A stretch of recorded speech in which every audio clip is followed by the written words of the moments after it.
Welcome back to the Leadership and Self-Mastery Program. This is the second module of the Shaping Human Systems course. It's called Your Role in Making Human Systems Work. Welcome to the second module of Shaping Human Systems in the Leadership and Self-Mastery Program. My name is Ronnie Gill. I'm a learning and change practitioner, and I'm here with Michael Broom, who is the organizational development guru and whose deep expertise underlies the core of this program. Michael, in the last module, we talked about what are human systems. So what is the topic of today's course? Or module, I should say. Topic of today's course is the role of individuals in human systems. That's the big idea here. It's about, in terms of the goals of this program, and this course and this module is to support leaders in the not easy task of managing the collective behavior of their human systems toward accomplishing their goals. In the first module, we began to see what human systems are and how important they are. In this module, we will move another step toward that goal of exploring how to change human systems by looking at what is the role of individuals in human systems. And we will have three critically important points to make. First, we exist only in human systems. We touched on this in the last one, but we want to restate it. Independence is a myth, regardless of philosophies of individualism. This second one is super important. For a system to be doing what it's doing, everything in that system is doing what it is doing. Now, that sounds like kind of double talk, but we'll get into it, and you will find it quite profound. It actually sounds like Yoda speak to me, actually, Michael. But Yoda was a very, very wise entity. Yes, and that's a Star Wars reference for those of you who don't know. Sorry, please continue. Everybody had seen Star Wars. Well, okay.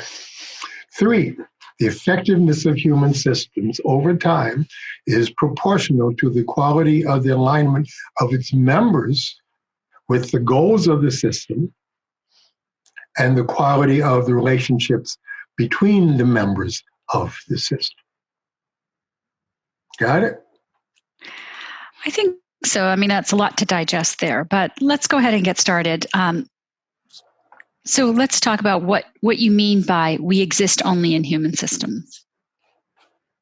Human beings are social animals. As individuals, we cannot survive without the cooperative support of other human beings.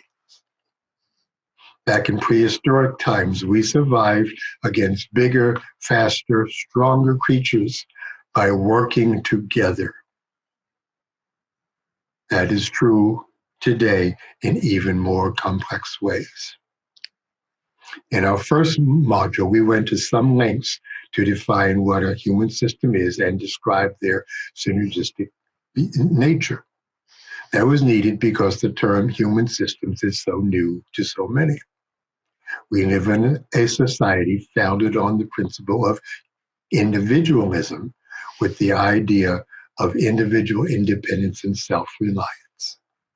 We see individuals as a fundamental unit of human society. That perception is so pervasive for so long that we now neither see nor understand human systems when nothing could be further from the truth. We operate collectively. We only survive collectively, and we only thrive collectively. The idea of the self-made man is a myth. Women have always known better. The truly independent person would grow his or her own food, make his or her own utensils without having learned to do so, while having learned to do so all by themselves. It's just not possible. Independence has never been the nature of humankind. Okay, well, I agree with a lot of what you said there.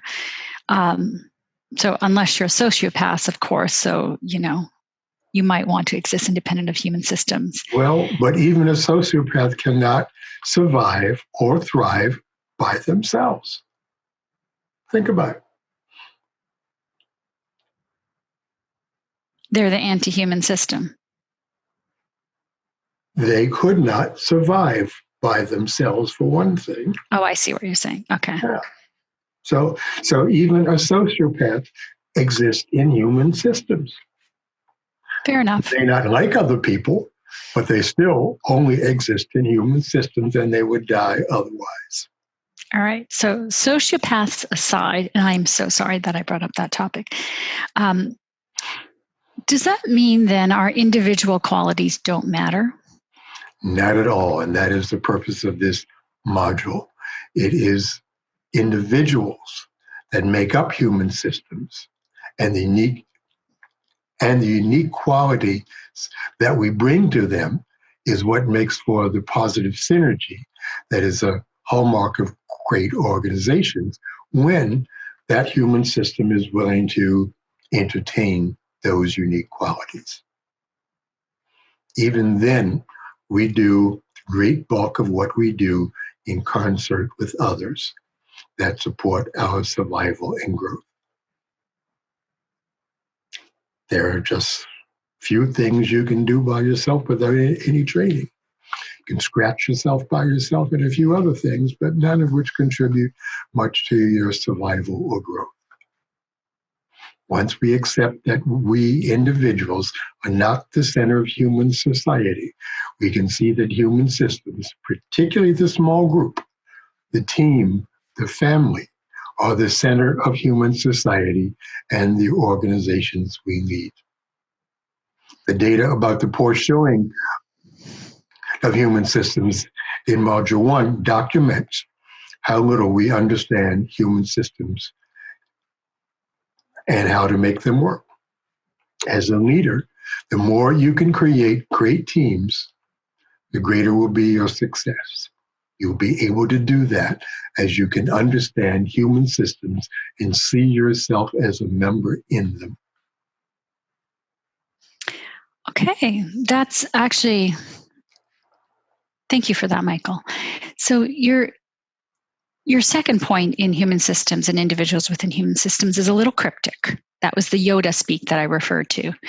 For a system to be doing what it's doing, everyone or everything in that system must be doing what it is doing. What exactly does that mean? First, I got to switch my mind off trying to remember how Yoda speaks so I could speak that way, but I can't get there. Anyway, that sentence is actually the key to creating change in human systems for anyone, not just a leader. It is also where conscious use of self ties in. Let's see if I can rephrase. If the team you are on is working well, you are doing something to contribute to that success. And everyone else on that team is doing something that contributes to that success. Conversely, if a team is not working well, you are doing something that is contributing to that team not working well, and so is everyone else. No one likes this idea. I don't like this idea. But the fact is, it's true. Even if you have been silent so that you can stay out of the mess and not make it worse, that silence is contributing to whatever that team is doing. Many people do not believe they make a difference. Within the context of human systems, it is not possible to not make a difference. You are always making a difference. You are always having an impact on those who are in your human systems. Favorite example, the meeting that is being dominated by one or two people who are, of course, blamed for doing so. From a human systems perspective, the problem is not the people who are speaking a lot. The problem is the much larger number of people who are not speaking up. When I point this out to teams that I've been working with, I get two responses. One is that the person blamed for dominating is an authority figure, and no one wants to get on the side of that person. You mentioned that toward the end of our last module. The other is that if they or someone tried to speak up and got shut down, both reasons reinforce the team norm of not speaking up when someone is dominating. So the dysfunction continues unless the norm of not speaking up can be effectively disrupted and replaced. The primary message here is that through changing your behavior, the human system will change in response. The key is identifying what change in your behavior is needed to get the results you want. How to do that, we will explore in the next module, where we will really focus on shaping human systems. I will tell you now that it will always involve getting support from others, because you cannot do it by yourself. You know, I just wanted to, as you were talking, something came up for me as a realization of one of the organizations that I was a part of, where on large meetings, like the departmental level meetings, there would be these calls, and I would be the one speaking up and asking questions, and I would get pings from everyone. Oh, thank you for asking that question, or thank you for doing this, but they never spoke up themselves. And I'm reflecting upon that now, that really maybe one of the things that I should have done along with the members of the team, and I know we will probably talk about this, is actually talk about how you talk about human systems. So, we used to have these calls where no one would talk about anything. We didn't know why we were having these calls, but if we'd focused the call about human systems and talking about human systems, that actually might have been useful to everyone. Amen. So I just wanted to reflect upon that. If you have a useless call, you can repurpose it for talking about human systems. Absolutely. There was something else that you said too that kind of struck a chord.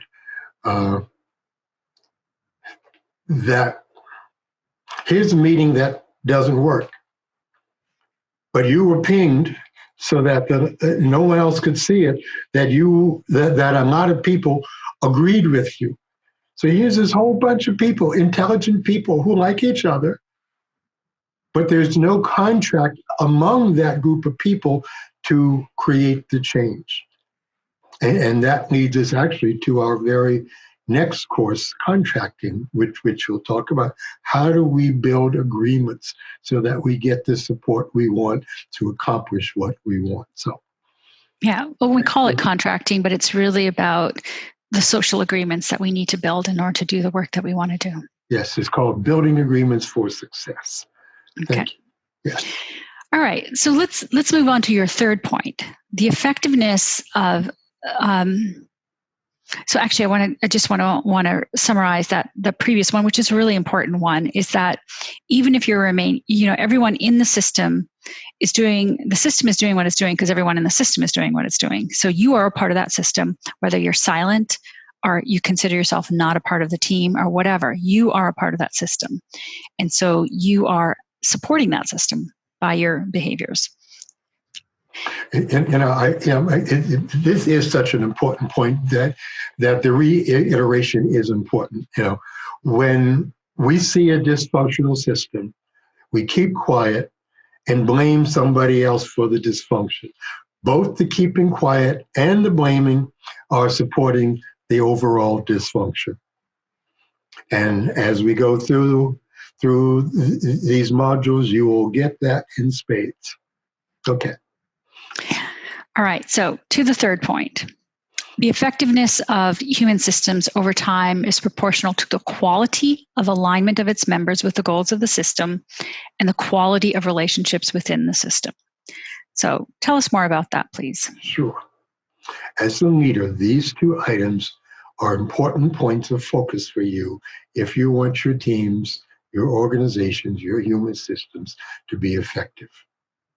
They will closely reflect the points we've covered in the 3 keys of conscious use of self, particularly intention and connection, and of course, the ways our egos get in the way of all of this. The more the members of your team are aligned with the goals, the better off you'll be. That includes that your team's goals are aligned with your goals. Often a new leader comes in with a certain set of goals in mind that is different than the goals that the team used to have. At that point, there is a disalignment, and that needs to be corrected. Let's share an example. Jim Smith, leader of a large business incubator, had an important team of senior volunteers that led other volunteers who provide much of the coaching to the incubator's clients. The problem was that their meetings had become problematic as the members had fallen into a pattern of sharing competing war stories. These volunteers were often guys and ladies in their 60s and 70s, and then had kind of retired. They'd been around a while, and they would just get into the habit of sharing war stories. Some of them were fascinating. Still, the work wasn't getting done. The problematic issues would be raised, but rarely resolved. The purpose of the human system had shifted to being a platform for supporting the capabilities of others. It's an incubator would, to being a platform for ego exercise. Jim was actually hesitant to raise the issue since these senior volunteers weren't getting paid. He had this idea that you can't fire volunteers. That seems to be a prevailing notion that I just think is nonsense. Therefore, anyway, he was therefore contributing to the problem himself. There was very little alignment of the members' goals to the official goal of the system. Hence, the work wasn't getting done. So what happened? What happened to Jim's human system? Jim's team actually begun to get worse. What had started as a friendly competition over these different war stories had evolved into a competition that started off being a friendly competition in terms of who could tell the best story, who could tell the worst story. But now, whose story was better than somebody else, and it became pretty serious, so that the egos were really bumping against each other. So now, not only was the connection of the members' goals to the official goal and the actual goal of the system pretty weak, but the connection between the individual members was weakening as well. That's when I got called in. Now, so we had to begin to see, okay, well, what was going on from a systemic point of view, and it was the misalignments between the members, between themselves, and the misalignment between the system as it had become relative to the goals of the leader. So it was just totally out of whack. So Jim needed to get things realigned. Okay. And support somehow another. Well, okay, so notice clarity of intention was missing now. Mm-hmm. And the sense of connectedness around trust and mutual understanding was gone, and egos were no longer being well managed. So we're right back to our 3 keys for conscious use of self. Okay, so that was a great story. I think we'll hear more about that in later modules. I think you're going to come back to this one. So the key point there was that, that these people in Jim's incubator were not aligned to the goals of the system, and their relationship to each other was not aligned. So you don't have strong connection between the leader and the team, the lead amongst the team itself, and that was getting in the way of getting the work done. So let's recap a few points. The first point is the idea of the independent individual is a myth. We are all social animals. We're either part of teams, families, or other kinds of groups that depend on each other. So that's the first myth. The second point is even more interesting. If a human system is successful or dysfunctional or acting in a particular way, it means that all members of that system are supporting those actions, those mindsets or behaviors. You cannot be independent of the human system you're a part of. Its dysfunctions are your dysfunctions. And if people remember from the last module, that's a realization I came to once again when I was trying to blame the leader for all the problems. And it's like, I'm a part of this too. And the third point is that the effectiveness of human system depends on the quality of alignment to its goals and the quality of relationship of individuals within that system to each other. And the story of Jim and his incubator is pretty memorable in that respect. It's like they were self-destructing. Does that sound about right, Michael? It really does. It points to the two fundamental problems with managing change in human systems. One, we don't see the human system in the first place. We think it's all about me, or at least individuals. And two, we rarely see ourselves as part of the problem. That's right. We have the tendency to see somebody else as the problem is rampant. And if you can't see yourself as part of the problem, then you will not solve that problem. Thank you. So let's take a pause and move on to the exercise.